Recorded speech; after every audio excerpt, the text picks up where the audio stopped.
ஜெபத்திலே நாங்கள் தேவனோடு பேசுகிறோம். தேவன் எப்படி எங்களோடு பேசுகிறார்? வேதத்தின் மூலமாக தேவன் பேசுகிறார். இந்த வார்த்தை ஜீவன் உள்ளது, இந்த வார்த்தை பலன் உள்ளது. அது இல்லாததுனால இன்றைக்கு எந்த நாளும் இல்லை. ஜெபம் பண்ணி பாருங்கம்மா. ஜெபிக்கிறேன் பாஸ்டர், ஜெபிக்கிறேன். காலையில இருந்து ராத்திரி வரையும் ஜெபிக்கிறேன், ராத்திரியில இருந்து காலையில வரையும் ஜெபிக்கிறேன். அவன் தூங்கவே மாட்டான் போல இருக்கு, ஜெபிச்சுக்கிட்டே இருக்கான். ஆனா பதில் தான் இல்லை. ஏன்? வேதத்துக்கு இடம் கொடுக்கிறதுக்கு மறந்துதான பிள்ளைகள். கர்த்தர் உங்களை மறப்பார். கர்த்தருக்கு உங்களுடைய ஜெபம் அருவருப்பாக இருக்கு. இதைத்தான் வேதம் இன்றைக்கு காலையில உங்களிடத்துல சொல்லும். அதற்கு எங்களுக்கு அந்த பலனை நாங்கள் பெற்றுக்கொள்ள வேண்டியது அவசியமாக இருக்கிறது. இன்னைக்கு அப்போஸ்தலர் 1:8 நாங்கள் வாசித்தோம், பரிசுத்த ஆவி உங்களிடத்துல வந்தால் தான் அந்த பலன் கிடைக்கும். அல்லேலூயா. அப்படி இல்லாவிட்டால் நீங்க என்னென்னமோ ஊழியங்களை செய்வீங்க, எப்படியோ ஜெபம் பண்ணுவீங்க, எத்தனையோ நாள் உபவாசிப்பீங்க, எங்கெங்கயோ போய் சுவிசேஷ ஊழியம் எல்லாம் சொல்லுவீங்க, எல்லாம் செய்வீங்க. ஆவியானவர் இல்ல. ஆனபடியிலான நீங்க செய்யறதை செய்துட்டு போய்கொண்டே இருப்பீங்க, உலகத்துல மறைந்து விடுவீங்க. அநேக முறை நான் சொல்லியிருக்கேன், இங்க வருகிற நேரம் எல்லாம் நான் சொல்லியிருக்கேன். என்னோட 65 பேர்கள் நாங்கள் முதலாவது ஊழியத்திற்காக நாங்கள் ஒப்பு கொடுத்து பார்த்தோம். 65 பேர்கள்.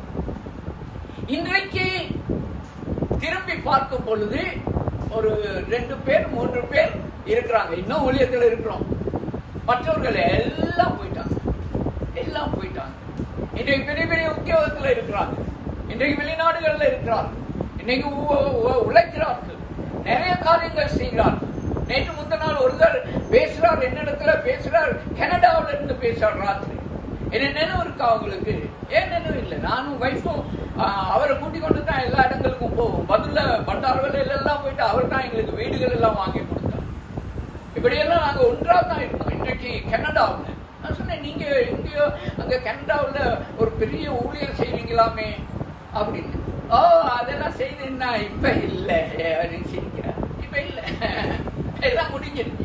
ஏன்னா உழைச்சிட்டாங்க, இன்னைக்கு ஊதியத்துல நல்லா முன்னேறிட்டாங்க, குடும்பம் எல்லா பிள்ளைகளும் இருக்கிறாங்க.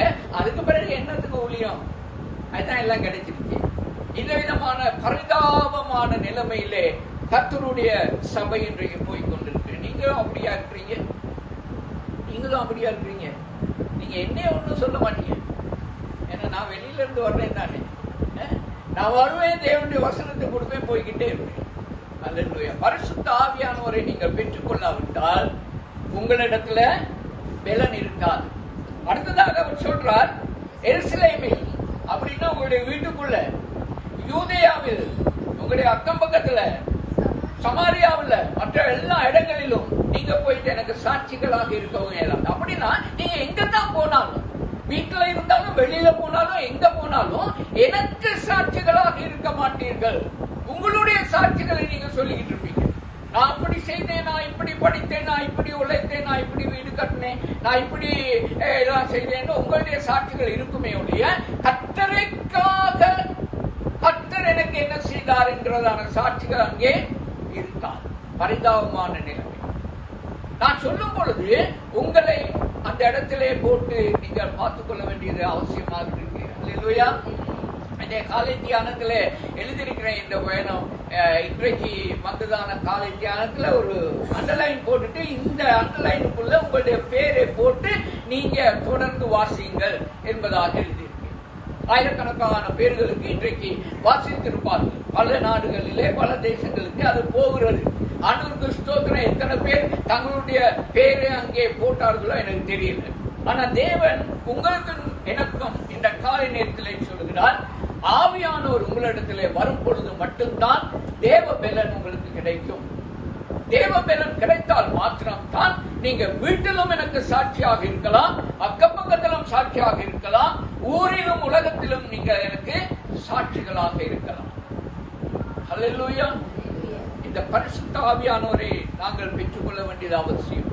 தேவன் சொன்னார், பரிசுத்த ஆவியானவர் வந்து போகிறதான ஒரு பவர் அப்படிங்கிறதாக அநேகர் பெரிய மாஸ்டர்மார்கள், பெரிய ஊழியக்காரர்கள் சொல்லிக் கொண்டிருக்கிறதை பார்க்கிறது மிகவும் கவலையாக.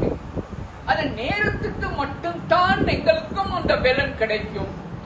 பிரசங்கத்தில் சொன்னார். நான் அநேகருக்கு நான் சொல்லியிருக்கேன், ஏன் இப்படி எல்லாம் பிரசங்கம் பண்றாங்க, பப்ளிக்கா பிரசங்கம் பண்றாங்க, அந்த நேரத்துல தான் எங்களுக்கும் அந்த வல்லமை கிடைக்கும், அது போனதுக்கு பிறகு நாங்களும் சாதாரண மக்கள் அப்படின்னு சொல்லிட்டு பப்ளிக்கா பண்றாங்க. என்ன பரிதாபம், என்ன பயங்கரம்.